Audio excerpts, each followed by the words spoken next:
As weird as it seemed, things seemed to return to normal after that. I felt constantly burdened by a strange, nagging sensation that I couldn't quite put my finger on, but I just constantly felt subdued, like I was too tired to think much more about it. I decided to go to class on Wednesday after all, although it was green magic with Professor Potsdam. She told me before class that she was glad to see me up and about, but that I didn't have to stay if I still felt ill. I just told her that if I had been lying in a bed for 3 days, I probably should get up and stretch my legs, and she didn't seem compelled to argue with that. I didn't see Professor Grabiner. I didn't go to his classes. I suppose I should have, but we were now in the beginning of February, and with only a few months to go, I figured my blue magic would be more than sufficient to get me through final exams.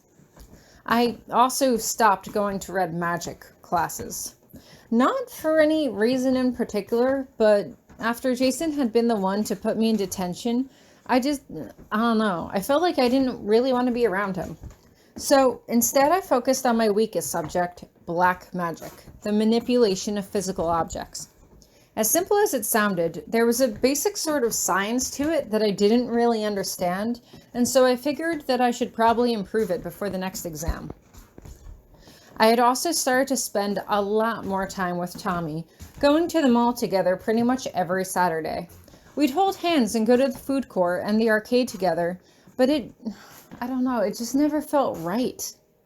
It always felt wrong, like I was supposed to be experiencing these feelings with someone else. Spending time with Tommy was a distraction, but it wasn't what I really wanted. I didn't know how to tell him that, though, until one Friday evening when we were walking through the trails together. It was a bit warmer that day, and most of the snow had melted away, leaving scattered melting puddles every few feet. "Tori," he said suddenly, interrupting our current flow of conversation. I wasn't really sure what we were talking about. I hadn't really been paying attention. "Wasn't it red magic? For some reason, ever since I'd hit my head, I had the worst time focusing. I couldn't shake the feeling that I was supposed to be concentrating on something else, but I couldn't for the life of me remember what it was." "Can we talk?" "Haven't we been?" I tease, but quickly stop when a serious expression crosses his face. "What's wrong?" He pulls me into a glade of trees that was hard to spot off the trail. He hesitates for a moment as he looks me up and down. Finally, his eyes settle on my face. "I really like you, Tori." I hesitate. This is getting more and more complicated. I don't want to lose Tommy's friendship. I don't want to hurt his feelings, but at the same time, I can't keep going on like this. I don't like him that way.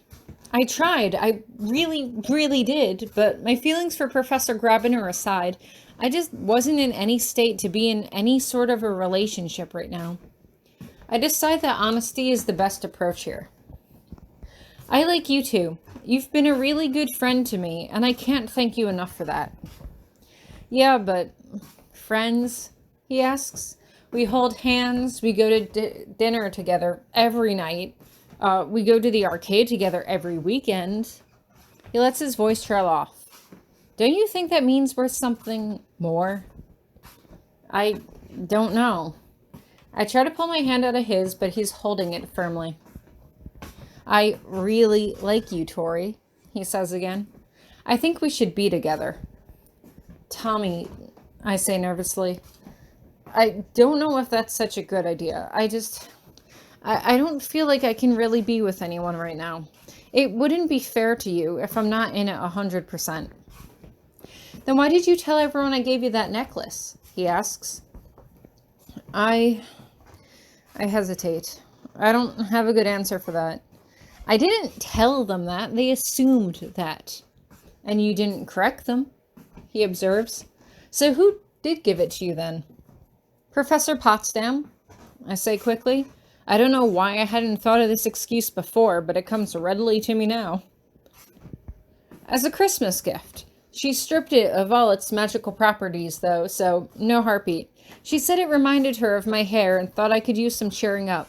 It's just a pretty necklace, that's all. Nothing more." And you didn't tell them this because it wasn't important.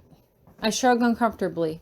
But Tommy, he had been steadily moving closer towards me, but I didn't realize just how close he was until I could suddenly feel his hand behind my neck.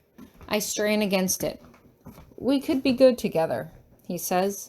Just give it a chance. Just try it, okay? For me? Kiss me. He reaches his lips up towards mine, and the hand on my neck holds me in place. No, I don't want to. I struggle against him, but he's not listening, and his grip is surprisingly strong. I can feel his hot breath in my face, and it nauseates me. I feel like I'm about to be sick. I'm pushing against him with my arms, but he's not budging, and a new kind of fear grips me, a sense of being totally and completely helpless. I can't get away from him. I put both hands flat on his chest and use puss magic, concentrating as hard as I can. He falls backwards, falling on his hands in a puddle of melting snow. What the hell was that? I pushed you, I say, raking in deep, frantic breaths. For some reason, my voice sounds stronger than I feel right now. I told you to stop. You can't use magic on me, he yells.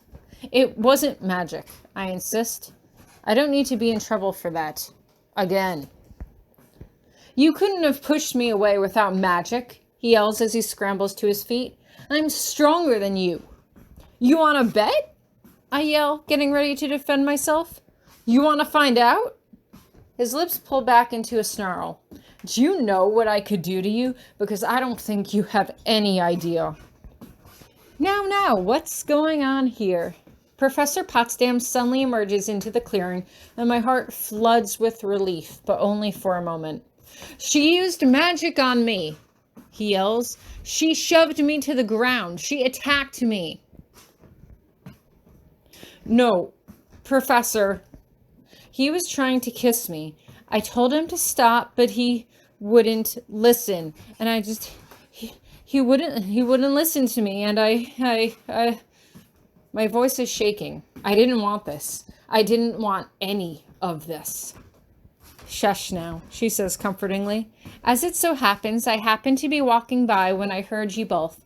I took a quick peek just to make sure no one was in any trouble, and I was the one who used push magic on you, Mr. Howell. I'm not sure if that's true or not, but I breathe a sigh of relief regardless. Miss Brown, I believe it's getting late and you have treasury duties in the morning. Shouldn't you be off to bed? Yes, Professor. Thank you, Professor, I murmur, heading out of the trails. As for you, Mr. Howell, I would like to see you in my office. I can hear him arguing with her as I step back out onto the trails. I pull my hair out of my face, still trying to get myself under control. That was scary. I can still feel my heart thumping in my chest, and I can feel tears welling up in my eyes.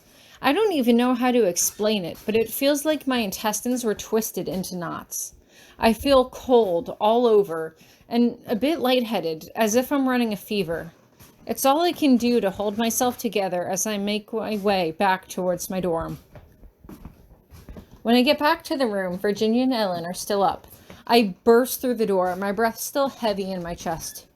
Are you okay? Virginia asks. I feel like that's all they've been asking me lately. Tommy tried to kiss me. It comes out almost like a whimper. And? Virginia asks. Wait, I thought you guys like... I walk over to my bed and pull my knees to my chest, kicking my sneakers off. No, we didn't. And I didn't want to. I was trying to push him off of me. They wait patiently for me to continue. But he was stronger than me, and Professor Potsdam, she came in and used magic to get him off of me. She told me to come back here. Professor Potsdam? Ellen asks. Why was she there? I don't know. I shrug. I was telling him to stop, that I didn't want to, but he wasn't listening, and I guess she heard. I feel sick to my stomach. They don't say anything as I roll over to face the wall. Are you going to be okay? Someone asks. I just can't tell who. I guess, yeah, I reply lamely. I guess I'm just freaked, is all. I close my eyes and pull out the stone, hugging it so tightly I'm afraid it'll shatter in my fist. Protect me. And just like that, I feel his heartbeat slow and sure. He's probably sleeping, I think, and force myself to smile in spite of myself. I imagine if he had been the one to find me out there, he probably wouldn't have just pushed Tommy away. He would have blown him over the school fence, maybe blasted him into another dimension. But what if he wouldn't have? A voice creeps into my head. What if he wouldn't have cared? I groan and punch my pillow with my fist. His heartbeat is gone now. I lost the connection. Ellen, can you help me out with a sleep spell? Please? Of course, she says softly, and within a few minutes I fall into an uneasy sleep.